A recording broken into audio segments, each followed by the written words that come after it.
Russia, 1942. Hitler's tanks stand at the gates of Stalingrad. If the city falls, nothing can stop the Nazis from winning the war in the east. So the tank battle started. Tank versus tank. Танки против танков. The Russians decided to defend the city furiously. The body count is rising, but neither side will back down.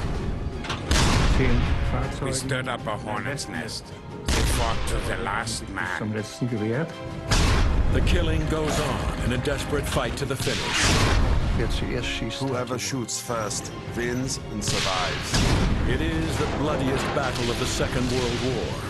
Tanks were burning and destroyed. Two massive tank armies clash in the Battle of Stalingrad, one of history's greatest tank battles.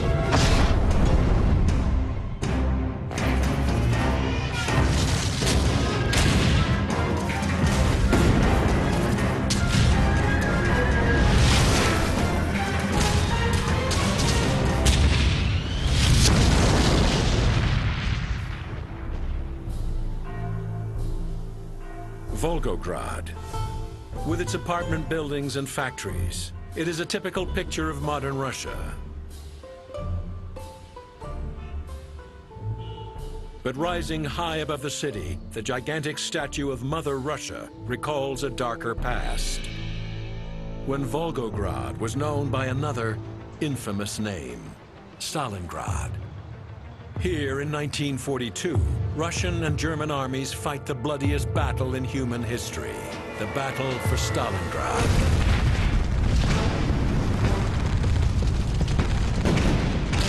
It is the culmination of a year of brutal fighting after the Nazi invasion of the Soviet Union, Operation Barbarossa.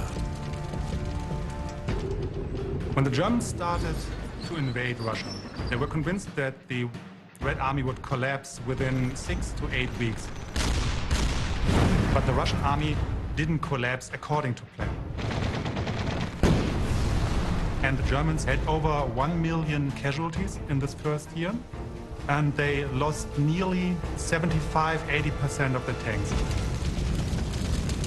In Hitler's desperation to turn the tide, he comes up with a new plan, Operation Blue.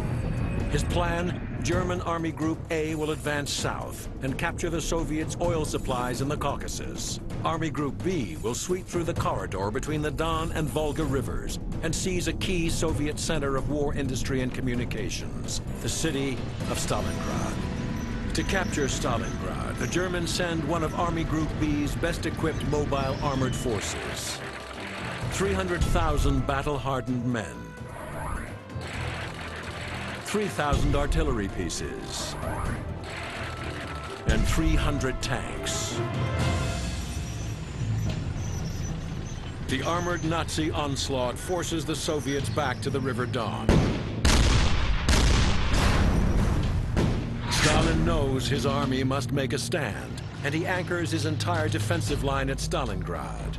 If it falls, nothing can stop the Germans from winning the war in the east.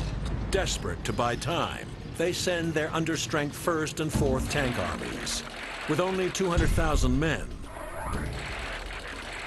100 artillery pieces, and just 258 T-34 and 40 KV-1 heavy tanks to fight the powerful German 6th Army.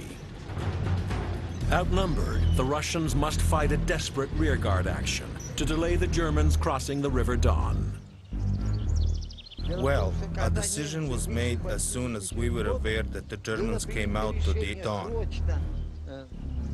We were told to immediately organize 2 tank armies. We would defend this high ground here.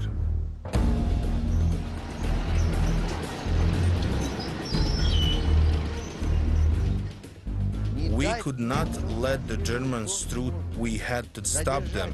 All of us lived with that idea in mind. That was our task.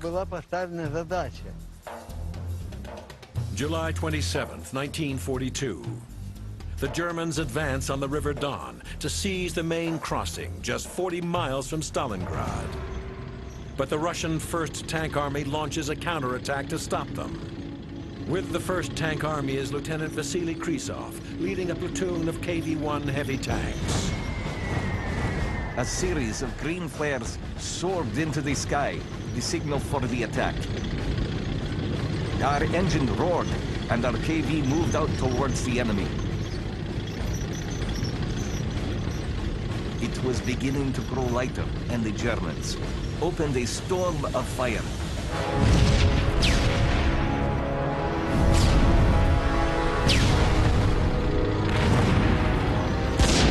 One shell exploded about 20 meters ahead of our tanks.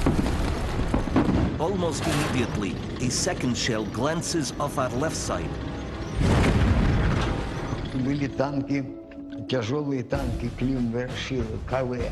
We had heavy Clement Voroshilov tanks, KVs. They have quite thick armor. The KV-1 heavy tank is a 43-ton monster. Its 76mm main cannon is lethal even at long range.